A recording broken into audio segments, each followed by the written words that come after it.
As always, peace to the gods and goddesses of the nation, of the land.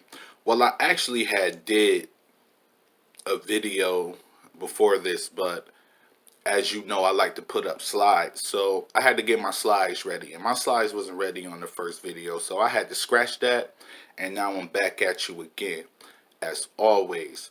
Now, you don't know, but I know. Like I was saying in the first video that I was just recording before this one, what I'm about to say is about to piss a lot of black scholars off. But I feel like they should be able to agree with me at the end of this video when it regards to were the Egyptians actually African. My take on things. Yes and no. You get what I'm saying? Yeah, like I was saying before my phone started dying.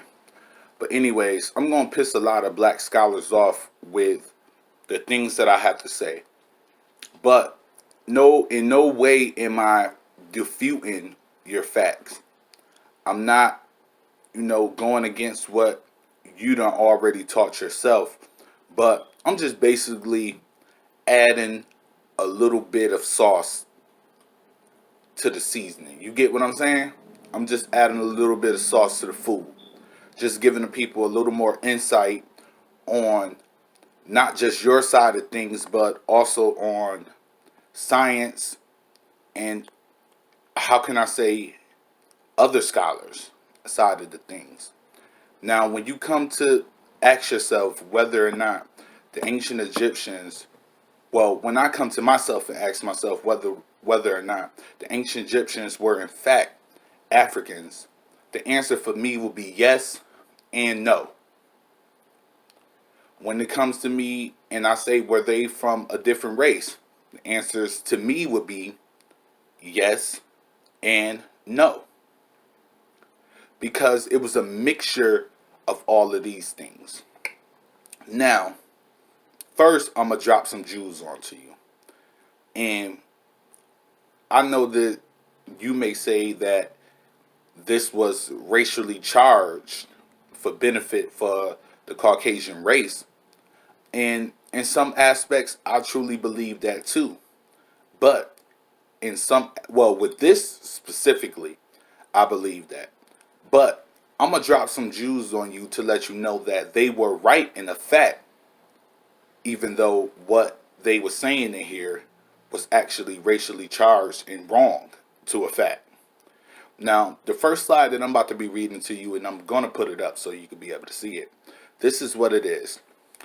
It says the problem it was thought is that, excuse me, excuse me. The problem it was thought is that mummy DNA couldn't be sequenced, but a group of international researchers using unique methods have overcome the barriers to do just that. They found that ancient Egyptians were most closely related to the peoples of the Near East, particularly from the Levant. This is the Eastern Mediterranean, which today includes the countries Turkey, Iraq, Israel, Jordan, Syria, Lebanon, and Lebanon. The mummies used were from the New Kingdom in a later period, a period later than the Middle Kingdom. Now, I mean, excuse a period, yeah, period later than the Middle Kingdom. Now, you see what they saying that these people are of Arab, Arab descent. Are they right? No. And yes, at the same time. See, what I want people to know is that Egypt was multi-cultured. You get what I'm saying to you? It was multiple cultures in Egypt. It wasn't just Africans, it was Arabs too. It was all the people that was in that circle, that little cradle right there in the ancient times. And you got to remember that while Egyptians was building up their empire, so were the Sumerians. The Sumerians was right there alongside the Egyptians. And you think that these people being the, architects and builders and civilizations that they were, that they didn't have any type of contact with each other, you would be stupid. You get what I'm saying? Another slide. The Levant. Oh, hold on. Yeah, right. The mummies were used from the New Kingdom in a later period, a period later than the Middle Kingdom, when Egypt was under Roman rule. Now, this is where they truly messed up at. You can't really dictate that Egyptians wasn't, Africans, just because you found some bones that was dating from when Egypt was already being conquered. Don't you know within conquering there's mixture of races and of cultures, new gods, new things that's worshiped? So you can't necessarily say that all Egyptians were in fact of Arab descent when they was already being conquered by not only the Arabs but every Persians, the Romans, the Greeks. It's so many civilizations that conquered Egypt that it's really baffles me that Egypt is even got any tint to its skin right now. That any of the people that's in Egypt have African, that have tint to look like Africans, because the simple fact of the matter is Egypt got conquered like 10, 15 times.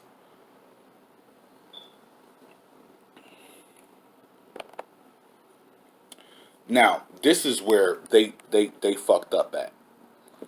Modern Egyptians share 8% of their genome with Central Africans, far more than ancient ones, according to the study published in the journal Nature Communications. The influx of sub-Saharan genes only occurred within the last 1500 years. That's a pure lie. Hold on, I had to put my phone down. But anyways, that is a pure lie. 1500 years, but let's read more into it, because at the end of this video, you will know the truth about everything that I'm saying. I'm just giving you bits and pieces right now. We about to fill your head up with this knowledge. Some that you know and some that you don't know. This could be attributed to the trans-Saharan slave trade, or just from regular long-distance trade between the two regions. Improved mobility on the Nile during this period increased trade with the interior, researchers claim. In the populace over time, group leader, and this is the people who said that, group leader Wolfgang Hack at the Max Planck Institute in Germany said the genetics of Abusir el Malik community did not undergo any major shifts during the 1300-year time span. How do you know? Was you there? Another lie. We studied the time span we studied, suggesting that the population remained genetically relative, unaffected by the foreign conquests and rules. Now, this is when we all know that in the Roman times, when in the Greek times, in the Hyksos, the Arabs, and all of them times, and conquering times, when they came in, they took your wives. So how wasn't any genetically how there wasn't genetics unaffected? How was the genetics unaffected? If all back in that time it was nothing but rapes and pillaging. They take over your civilization, they take your women, they make you work, they enslave you, and all types of shit. So how wasn't it no admixture when we see admixture there today? When you go to Nubia, you got some people that's light skinned, you got some people that's dark skinned, you got so much mixture. North Africa is populated by unmelanated people. They don't supposed to be there. These are people that was over in Europe. How is Europeans inside of being born and inside and mixing in with with the North Africans if it wasn't if it was unaffected? How do we see all this mixture that's in North Africa if it was not affected during all those other times where Egypt was pillaged and the women was raped and taken into hostage, and they, you know how long that Egypt was enslaved for, like 7 years at one time in different spans for years. I'm talking about years on end. One time, I think Egypt was like for like 100 years they was under foreign rule until one of the people was born and he took back the land. You get what I'm saying? Now, these is the people who said it. And this right here will prove that you will see that it was racially charged. The study was led by archaeogeneticist Johannes Krauss, also of the Max Planck Institute. This is only one institute. With all these other institutes in the world that said that they were of African heritage, this is the only one that's sitting up here making a racial charge saying that they was white. There's been a problem finding intact DNA from ancient Egyptian mummies. The hot Egyptian climate, the high humidity levels in many tombs, and some of the chemicals used in the mummification techniques contribute to DNA degradation and are thought to make the long-term survival of DNA in Egyptian mummies unlikely, Dr. Cross said. Now, here's where I break everything down to you. Like I was saying in the beginning, yes, they were African, and no, they were not Africans. But when I say that they wasn't Africans, that means that's by admixture. If you know who Dr. Ben is, Dr. Ben, Dr. Clark, and all of our ancestors, rest in peace to them, have been saying, and especially Dr. Ben, where did he say the Egyptians said they came from? They came from the beginning of the Nile, where God happy dwell, at the foothills of the mountains of the moon. If you know anything about the mountains of the moon and where the beginning of the Nile comes, because you got to remember, you got Upper and Lower Egypt. What people don't know is Lower Egypt is actually north. Upper Egypt is actually south, going towards the Sudan. Because of the simple fact is the Nile River runs from south to north. You get what I'm saying? It runs from the foothills of the mountains of the moon.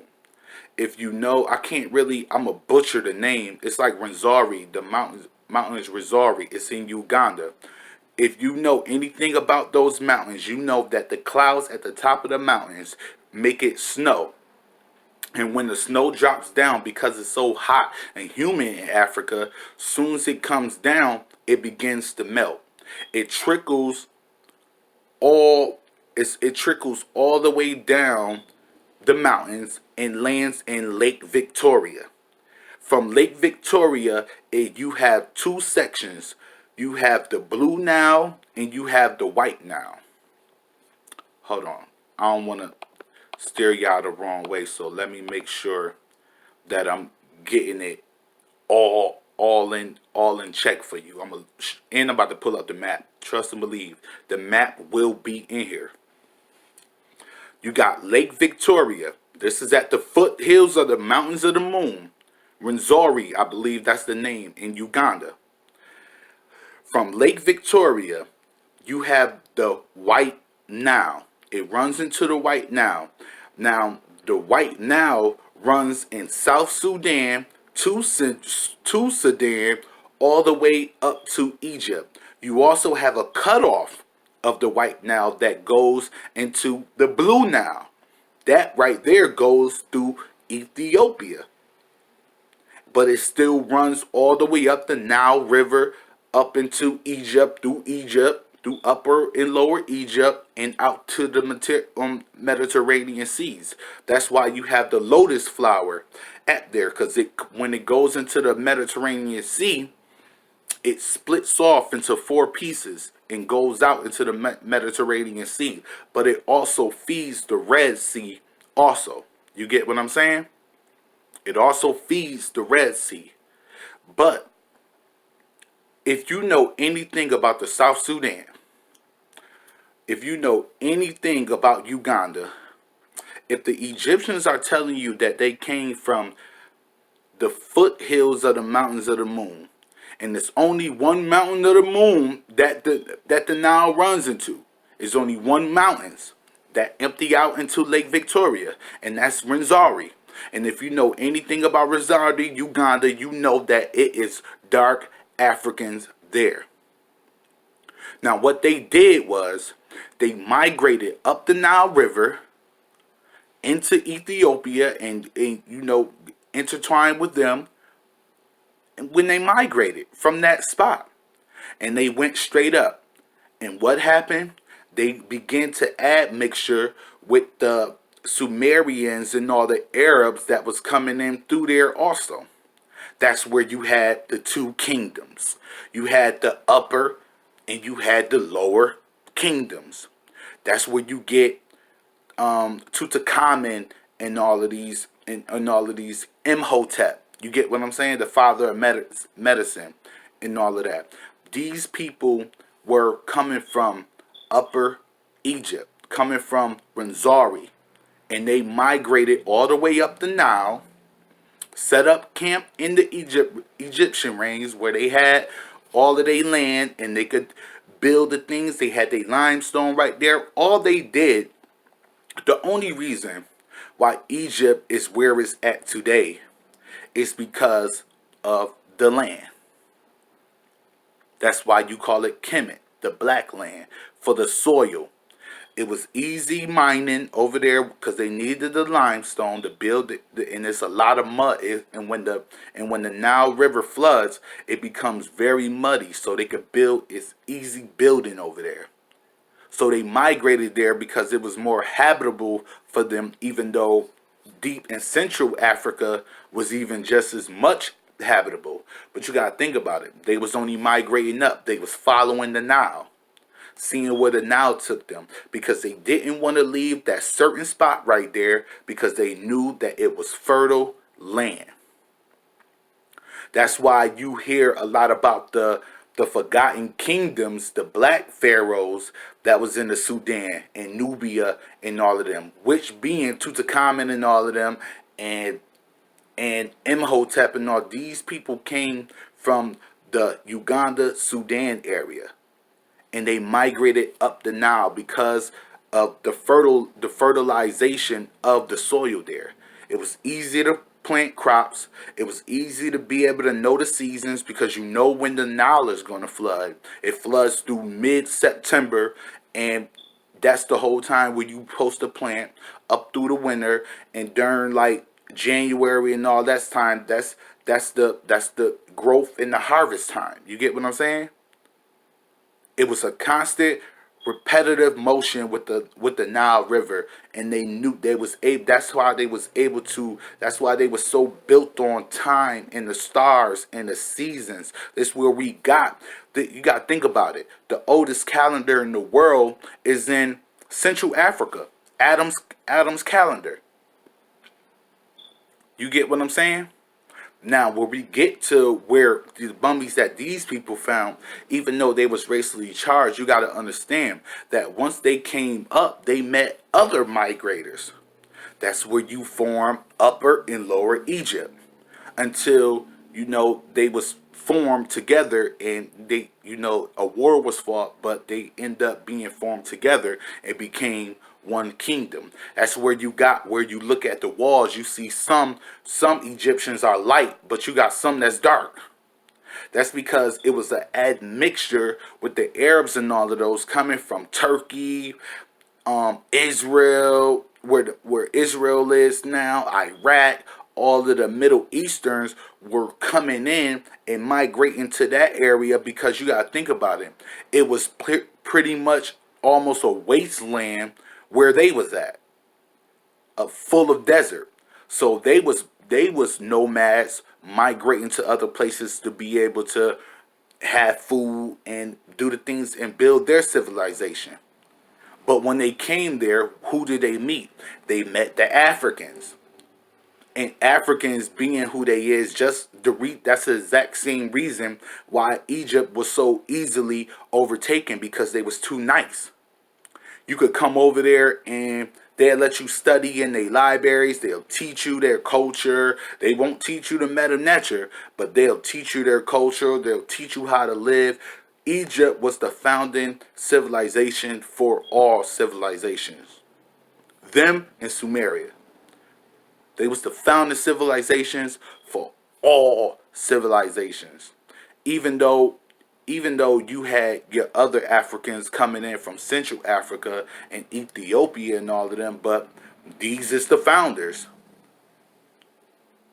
All the Africans that came up, they met up with everybody and gave them their knowledge. And it was so, and people loved it, when they used to go to Egypt and see all their temples and see how they was living, see all the gold, see all the food, see how they operate their system, see how they study the stars, see how they study medicine, see how they carry their civilization on, to the point where they got jealous. And what happened? They conquered Egypt. That's like the saying with the snake. A person find a snake and is hurt, and they nurture it back to health. And soon as the snake is healthy enough, it bites them. And they like, yo, why you bit me? You knew I was a snake. What the Egyptians should have did was built a wall and kept all of those other civilizations out. Their kingdom would have lasted very, very long. Even though they regained their kingdom and their independence at some times, but they would just overcome and kept getting conquered. Conquered after conquer after conquer.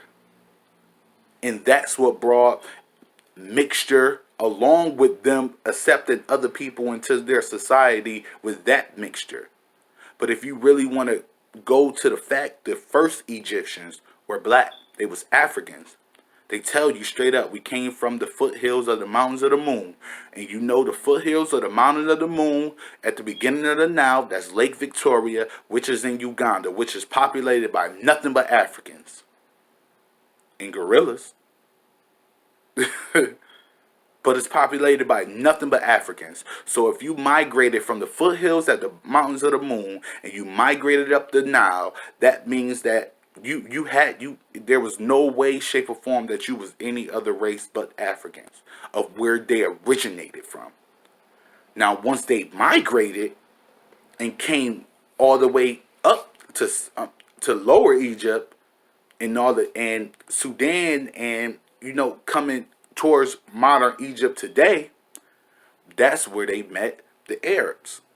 They met the people from the Middle East, and they migrated together, and they created a civilization right there.